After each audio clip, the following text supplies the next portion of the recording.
हिंदी मुहावरा हाथ धोकर पीछे पड़ना।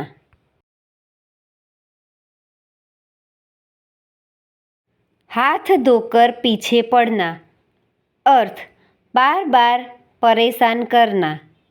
वाक्य पुलिस बदमाशों के पीछे हाथ धोकर पड़ गई है।